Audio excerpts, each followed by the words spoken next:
we've been looking through over the last month or so some scriptures from the book of James, which is towards the end of the New Testament. James was a follower of Jesus. Some people think he might have been one of his brothers or his cousins, but either way, he was a man who was close to Jesus and actually knew him personally. So I've called this Faith and Action, which is sort of, when I read what we're looking at, we will know. So James had spent some time with Jesus, so he knew what faith was. Okay, so faith comes with action. It's sort of like if we don't put faith into action, it's sort of pointless, empty. Okay? So the verse is this is the verse. Faith by itself, if not accompanied by action, is dead. That's something James said. That's James 2, verse 17.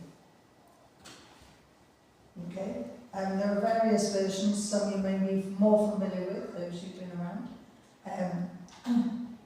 Works is about faith and works, but I quite like this version. It says, faith by itself, if not accompanied by action, is dead. So it doesn't mean to say that that we cannot have faith, but we have to sort of evidence that we have faith is that we have action or we do things. Sometimes it's called works, but action I think is a better word for us because works can be seen as just doing stuff.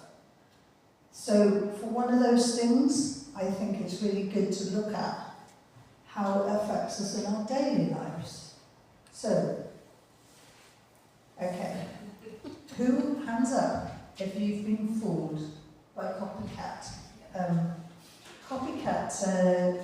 goods, okay? And do you feel duped? Do you feel, okay, I've saved a shed load of money, it looks the same, so it must be the same. No? With bleach and with washing up liquid, I don't know. Has anyone tried? So do you trust the proper brand, or are you a sticker to, don't care, just get anything? So this one? It's getting a bit risky. So we're of an age, or some of us are of an age. Oreos, right? If you're a young person, it's part of Oreos and milk. So that's our attempt at copying. So are you convinced? Are you convinced it'll be the same? No. Not bad. Similar. Very similar. Well, I don't know. They put a lot of effort into making it look like it. Do they put as much effort into tasting like it? So, I have also here. Now, that is pretty look-alike, is it not? Yeah. Yeah? Same colour, deltas, as opposed to numbers. It's pretty good look-alike, so if you're in a hurry, and you might well pick up them. But when you get home, I don't know who's going to say, they're not the real McCoy, they're not what we thought. Yeah? You can test it if you want to. I'll put them there if anybody wants to taste test later. I've also got here, go back to here, some fake or copycat Milky Ways.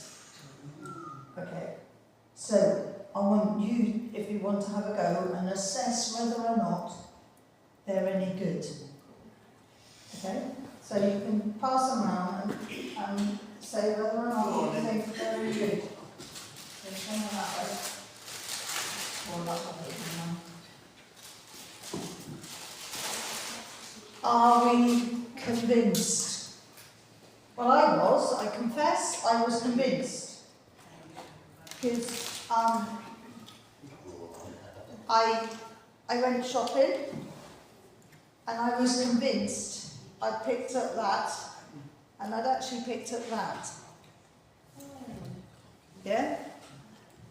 So they're very good. That's quite a good copycat, isn't it? You've got the little blue lid and the gold and the white and all the rest of it blue writing. So this isn't a teaching lesson on how to go shopping. There's method in my madness. So here is an example also. I got not stunned, but I got home and because I'm used to using this one. And then I went in the shower and I realised it wasn't quite what I had in mind. So it's interesting, isn't it, how we can be duped by what we see. So are we convinced? Do they spend a lot of time on the outside making it look like it? But how much of effort goes into making it taste like it? Does anybody ever go, what do you think about moku'e? I thought the Doritos had a stronger flavour than the... Alright, yeah. I have tasted this on youngsters, teenagers, and they were like, oh, it's disgusting, the cheap ones. So I think if you know it's fake, I think you tend to perhaps be a bit biased. But if we did it blindfolded, we might find out something else. So, were you disappointed? Would we be disappointed if we opened up, if we got home and found that we've got a fake good in that sense, or a copycat good? So, I wonder how we go next. I wonder what we do next. So there. Next one. Right. Here he is. You know who that is? Remember from the Olympics in 2012? Oh, what's his name? Mo Farah. Mo Farah, that's right. What did he do? Run. He did run. Yeah, he did And run. he was in 17. He ran a long way. Yes, he won, I think, 3 gold medals. Yeah. So what's he doing now? Testing. Why do people do that? Why do people ask him, oh, go on, bite into your thing? Prove it's not chocolate. It's what? So prove it's not a chocolate coin. It could be proof it's not chocolate. It's the proof. What colour medal has he got? Gold. Okay. So it's actually, they always do it. Whenever they win a medal, they say, put it in your mouth and bite it, because that is a test of genuineness. Because any other metal, your teeth can leave a mark. Even the silver and bronze, but you can't bite into gold. It's too hard. Right? Henry VIII, when the famous king from a long time ago, he did try to dupe the people by putting a very thin layer over the top of copper coins. But people used to bite them to find out whether they were the proper ones or the fake ones. And the ones with copper, you could leave your teeth in. So what's this got to do with... Prophets. Yeah. So what's this got to do with our thing? So I'm going to read the scriptures. So this is where it is in James 2, verse 14 to 26, if you want to follow it, but it's up there. So the verse I'm looking at is that one in bold at the end, verse 17. So James is talking to the church and he says, my brothers and sisters, what good is it for people to say they have faith if their actions don't prove it? Can that faith save them? Suppose there are brothers or sisters who need clothes and don't have enough to eat.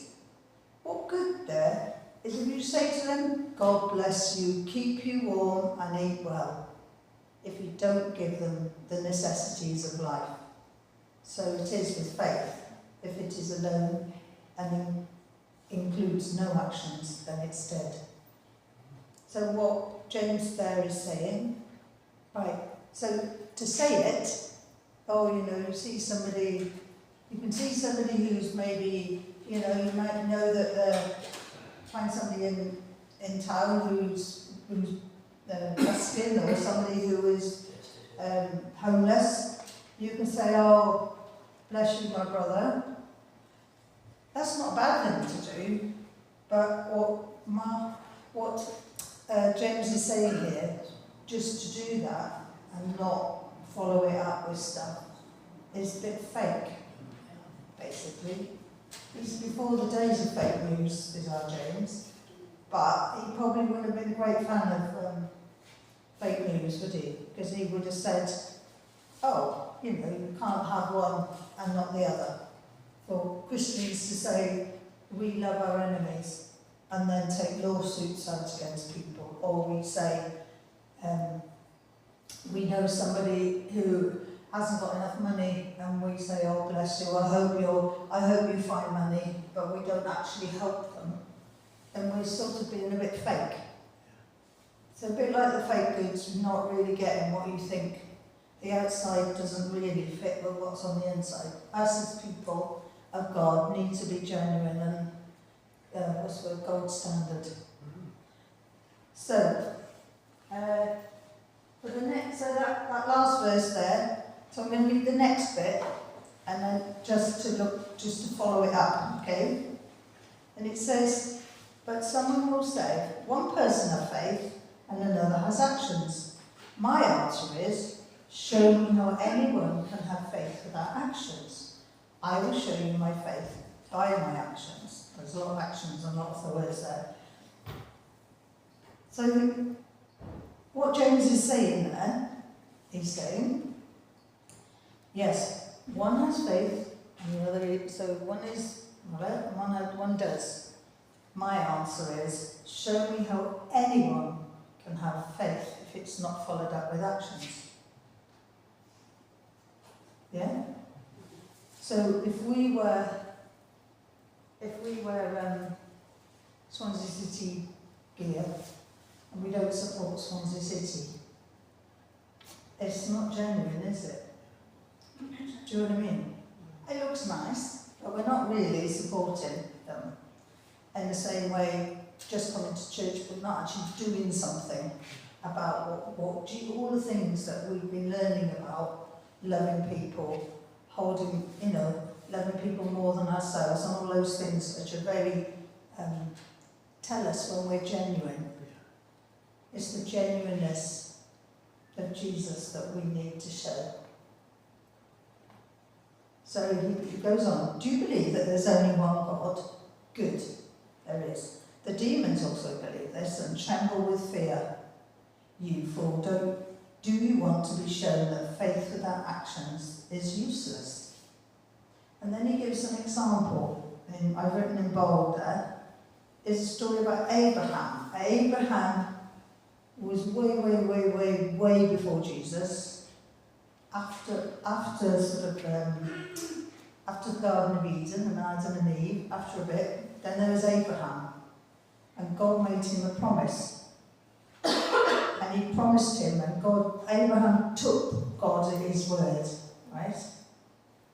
So he says here, how was that ancestor Abraham put right with God? It was through his actions. When he offered his son Isaac on the altar, which he was going to do, but he didn't actually do, can't you see his faith and his actions work together? His faith was made perfect through his actions. So, that's how Abraham believed God, and because on his faith, God accepted him as righteous. And so, in the last verse there, it's in bold. So then, as the body without the spirit is dead, so also faith without actions is dead. So if we had a tree, I haven't got an apple tree, I didn't have one to hand. If we had a tree, an apple tree, it's got a label on it that says apple tree. What would we expect to grow on the tree? apples would be good, wouldn't it? But it might not produce apples. But if it's not a genuine article, yeah? If it's not a genuine tree, it's not proper, it won't produce the right fruit. And it's sort of saying to us, James is not saying that the deeds, like doing good, is how you tot up enough score to sort of tick the boxes to get to heaven. That isn't what he's saying. He's saying that part of being a disciple is to do things which make us, to do things which please God. Like there's only one thing that makes us acceptable to God, and it's not doing stuff. It's the work of Jesus, is what we were singing about. The message of the cross and all those things is what makes us acceptable to God. So we know from the rest of the New Testament that there were examples where Jesus gave everything. And he proved that he was the one that we need to believe in. It says, you were bought with a price. It's by grace you are saved. And because of that, Jesus actually told us quite a few things. So going from James back to what Jesus said, the evidence that we need to show that we are God's people is that one. Love one another, your neighbour, your enemies. Not an easy thing. So to love one another, your neighbour and your enemies is what Jesus said. He also said, live in his word. Do everything and follow what the word says. Jesus also says in Matthew, tell others and make disciples. And in Luke 9, he says, take up your cross and follow me. So, Jesus' point of view is, if you genuinely believe in him, there will be evidence in your life, and evidence that we are following Jesus. So it's not just the outer wrapper, it's not just what you see, the inside is actually genuine, the genuine article. So, for the last one, so what's the evidence? The evidence is some verses in Galatians, which Paul wrote to the church in Galatia. And he talks about the work of the Spirit being like fruitfulness. So the fruit of the Spirit is love, joy, peace, goodness, faithfulness, patience, kindness, and self-control. Now, if I could have one of those in good measure, I know I'd be okay. It's a very big basket of fruit, but it's something that we can all experience, because it's something, if we are sold out to God 100%, then that's what can happen to us. If we're sold out and we surrender everything that we have to Jesus because of what he's done, then the evidence that we are his will be seen by the fruit that we give and we have. I mean, we won't have apples growing on our heads, but we will be having the opportunity to really show people the genuine article. So I just want us to do that. So when next time you're shopping, or next time you're thinking, just have a, it's an interesting little thing to look at. What are we looking for? We're looking for the outside or the inside. Is it what we are looking for in God's people is not people who just say it, that talk the talk, but we need people who can walk the walk. We need people who are prepared to go the extra mile, as Jesus said. Okay, so that's it in a nutshell. So what I wanted to do is have a bit of time. Byron's got a song which we can sing, and also we perhaps can have time to think about in our own hearts what that might, where we're at. And if you want to ask people to pray for you, or talk to you about what this might mean, what it is to give everything to Jesus, then we can do that. There's plenty of us around, Myron, Sarah, and others, myself. Please do feel that you can, because we want everybody here to be doers of the word and not just hearers. Okay?